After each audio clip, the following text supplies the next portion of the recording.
बाल एक ऐसा देवता जिसकी न सिर्फ इबादत और बुत परस्ती की जाती बल्कि उसके लिए अजीम माबद भी बनाए जाते थे, कुर्बानियाँ दी जाती थी और पूरे मशरिक़ वस्ता की तहजीबें इसके ज़ेरे असर थीं। नाज़रीन, क्या आप जानते हैं कि बनी इसराइल जो किसी ज़माने में तौहीद पर पक्का ईमान रखती थी वो भी इसके असर में आ गए, और फिर अल्लाह पाक ने किस नबी को उनकी हिदायत के लिए भेजा, ये हम आज की वीडियो में जानेंगे, तो वीडियो को एंड तक ज़रूर देखिएगा। बाल दरअसल सामी कौम का एक मशहूर देवता था।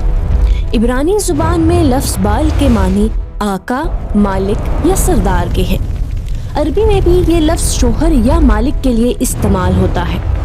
नाज़रीन, कुछ मुहक्किकीन के मुताबिक बाल दरअसल फनीकी, आरामी और किनानी कौमों का देवता था जिसकी परस्तिश फ़लस्तीन और उर्दन तक फैली हुई थी।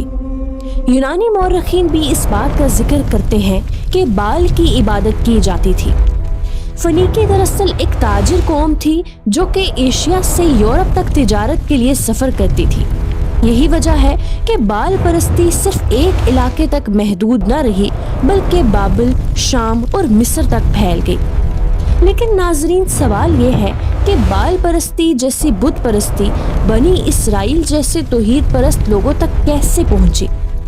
तो ये कहानी है हज़रत मूसा अलैहिस्सलाम के ज़माने की कि जब बनी इसराइल तौहीद पर कायम थे। जब उनका इर्द गिर्द की मुशरिक कौमों से मेल जोल बढ़ गया तो असरात भी उन तक पहुंचने लगे। इसी दौरान बाल की इबादत बनी इसराइल में भी दाखिल होने लगी।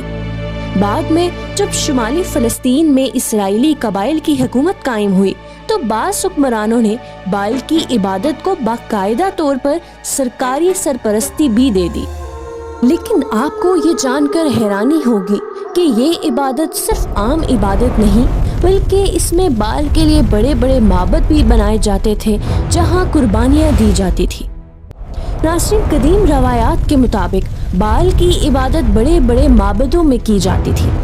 लोग उसके सामने झुकते, कुर्बानियाँ पेश करते और उससे बारिश, फसल और ताकत का देवता समझते थे।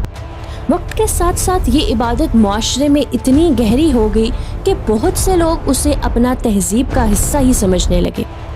ये सूरत हाल तौहीद के पैगाम के लिए एक बड़ा चैलेंज बन चुकी थी। लेकिन तारीख में हमेशा ऐसे लोग पैदा होते हैं जो बातिल के सामने खड़े हो जाते हैं, और नाजरीन, बनी इसराइल में भी कुछ ऐसा ही हुआ। बनी इसराइल की इस्लाह के लिए मुख्तलिफ अंबिया ने कोशिश की। उन्होंने लोगों को दोबारा एक अल्लाह की इबादत के लिए बुलाया। कुछ अरसे के लिए ऐसा लगा कि बाल परस्ती ख़त्म हो जाएगी, लेकिन ये खामोशी ज़्यादा देर कायम न रह सकी क्योंकि बाल परस्ती दोबारा ताकत के साथ वापस आ गई।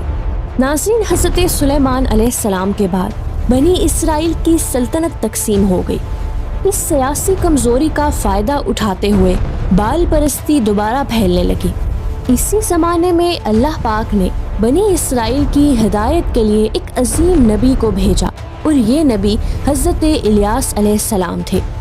उन्होंने अपनी कौम को वाज़े अल्फाज में दावत दी कि क्या तुम अल्लाह से नहीं डरते? क्या तुम बाल को पुकारते हो और सबसे बेहतर खालिक को छोड़ देते हो? ये हज़रत इलियास अलैहिस्सलाम की वो जुर्रतमंदाना दावत थी जिसने बाल परस्ती के खिलाफ एक अजीम जिद्दोजहद को जन्म दिया। नाज़रीन, तारीखी रवायात के मुताबिक बाल का बहुत बड़ा और शानदार बुत था जिसकी ऊंचाई तकरीबन 20 हाथ तक बयान की गई है।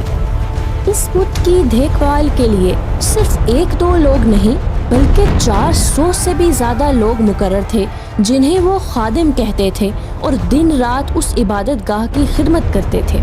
लेकिन नाजरीन, एक दफ़ा सोचें, और फिर वो कौन सा हैरत अंगेज़ वाक़या पेश आया जिसमें एक अकेले नबी ने सैकड़ों पुजारियों को चैलेंज दिया और सच और झूठ के दरमियान फैसला हो गया।